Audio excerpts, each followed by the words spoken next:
ગુજરાત કોંગ્રેસના મહામંત્રી રાજેશ સોનીની રાજ્યની સાયબરક્રાઇમ શાખા દ્વારા મોડી રાત્રે ધરપકડ કરવામાં આવી હોવાના સમાચાર સામે આવ્યા છે. આ ઘટનાએ રાજકીય વર્તુળોમાં ખળભળાટ મચાવી દીધો છે.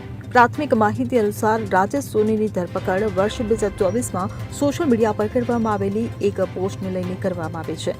જો કે આ પોસ્ટની વિગતો અને તેનાથી સંબંધિત ચોક્કસ આરોપો હજુ સુધી સ્પષ્ટ નથી થયા. રાજ્યની સાયબરક્રાઇમ શાખા દ્વારા આ મામલે વધુ તપાસ હાથ ધરવામાં આવી છે, પરંતુ આ ધરપકડ રાજકીય દબાણ હેઠળ કરવામાં આવી હોવાની અટકળો પણ જોર પકડી રહી છે.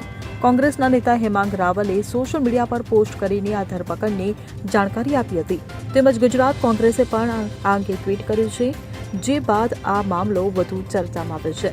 ગુજરાત કોંગ્રેસે ટ્વીટ કરી આક્ષેપ લગાવ્યો છે કે ગુજરાત પ્રદેશ કોંગ્રેસ સમિતિના મહામંત્રી રાજેશ સોનીની સોશિયલ મીડિયા પર વિપક્ષના નેતા રાહુલ ગાંધી અને ભારતીય રાષ્ટ્રીય કોંગ્રેસના સોશિયલ મીડિયાના ચેરમેન સુપ્રિયા શ્રીનેતની અમુક પોસ્ટ મૂકી એના લીધે આ કાર્યવાહી કરવામાં આવી છે, જે બાદ આ મામલો વધુ ચર્ચામાં આવ્યો છે.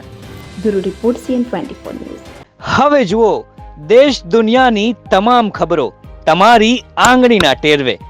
ઉઠાવો મોબાઈલ અને Google Play Store પરથી ડાઉનલોડ કરો અમારી CN24 ન્યૂઝ મોબાઈલ એપ.